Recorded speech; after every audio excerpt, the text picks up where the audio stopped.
كرات راس العبد صاروا جاهزات بدون كيك أو بسكويت. تحلية بسيطة ولذيذة وخفيفة بأسهل المقادير والتحضيرات.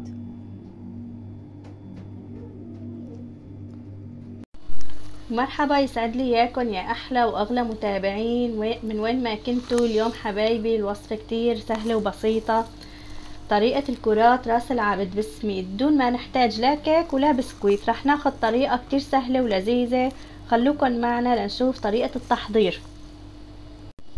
صبايا هلا رح احكي عن المكونات. عندي هون كوب من الكاكاو، وعندي كمان كوبين من السميد الناعم، واذا ما في استبدلوه بخشن، وعندي كاسة من السكر كمان كوب. صبايا خلوا المقدار نفس الكاسة. وعندي هون كاسة جوز الهند او كوب، انا عم بحكي يعني كوب او كان كاسة. اذا حبيتوا كمان تضيفوا كاستين جوز الهند كمان يعني بياخد. هون عندي 3 كاسات من الحليب بحرارة المطبخ، ما بدنا لا ندفي ولا، لانه كل المكونات رح نطبخهم مع بعضهم. وهون عندي معلقة زبدة، وعندي معلقة صغيرة من القرفة، نص معلقة صغيرة من الهيل. هلا رح اضيف المكونات بالطنجرة ورح احطهم على النار. صبايا هلا رح اضيف كوب الكاكاو. اذا عندكم يا مر اللي هو الاحسن، بس اذا في عندكم يا محلى كمان بصير، بس شيلوا من السكر معلقتين، او اذا بتحبوا كمان تعيفوه على حاله وعندكم يا حلو الكاكاو كمان ما في مشكله، ما بأثر. هلا رح انزل كاسة السكر،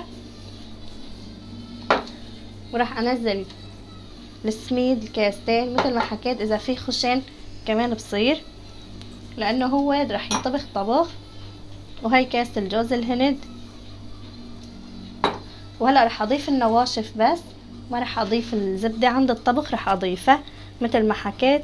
معلقة قرفة صغيرة ونص معلقة هيل بيعطوا طعم كتير لذيذة وطيبة. وهلا رح اضيف الحليب،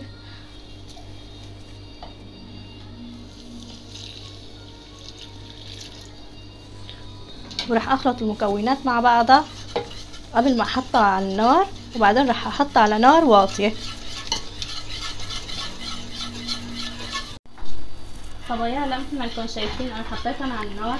يفضل صبايا تخلطوهم مع بعض على البارد، يعني مثل عادي قبل ما تحطوهم على النار، مشان ما يتكتل معكم كل شيء خليط. يعني بده طبخ على النار لازم نعمله اول شيء على البارد، بعدين نحطه على النار.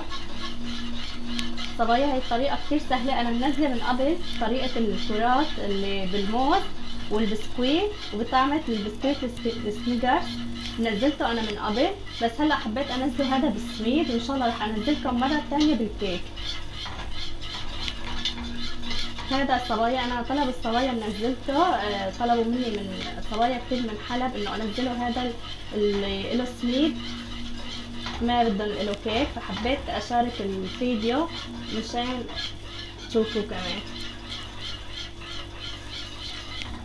هلا هون صبايا انا رح انزل المعلقه من الزبده مثل ما قلت لكم، بس معلقه واحده،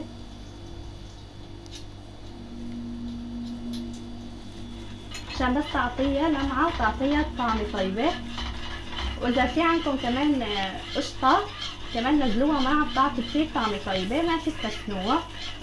وهلا رح اضل ايدي فيها لحتى يسمك. صبايا مثل ما انكم شايفين عندي عم تماسك الخليط، شايفين صبايا بدي اياه بهذا الشكل وما بتاخر معكم على الغاز ابدا. صبايا مثل ما شفتوا انا ما حطيت نشا لانه ما بده نشا. هو مثل ما انكم شايفين انا حطيت سميد، ولحالها السميده بتفتح، ومثل ما بتعرفوا الكاكاو له كمان بقلبه نشا خلطين معه، وهذا هو القوام اللي بدنا اياه. انا هلا رح افضيه ورح احطه بالبراد. صبايا وهي طالعت المزيج بعد 10 دقايق من البراد، مثل ما انكم شايفينه اخذ تماسك مع بعض. شايفين صبايا لازم نخليه متماسك مع بعضه بهذا الشكل. وهلا انا هون حضرت جوز الهند مشان تغليفه بعد ما اكورهم. صبايا اذا حبيتوا يعني تغلفوهم بالمكسرات او بالشوكولا البيضاء بالحليب او الشوكولا، تذوبوهم تعملون حمام مائي، وكمان يعني تلبسوهم فيهم كمان بصير. انتوا اللي حسب الرغبه يعني واللي موجود عندكم بالبيت غلفوا الكرات. هلا انا هون رح اغلفهم بجوز الهند، رح اخذ هيك بهذا الشكل شايفين صبايا، ورح احط هون يعني رح اعملهم بدكم تكبروا القطعة على كيفكم، بدكم تصغروها. هي انا هيك اكتفيت بهيك القطعة. هلا هون رح افرجيكم هلا شلون رح اغلفهم بجوز الهند.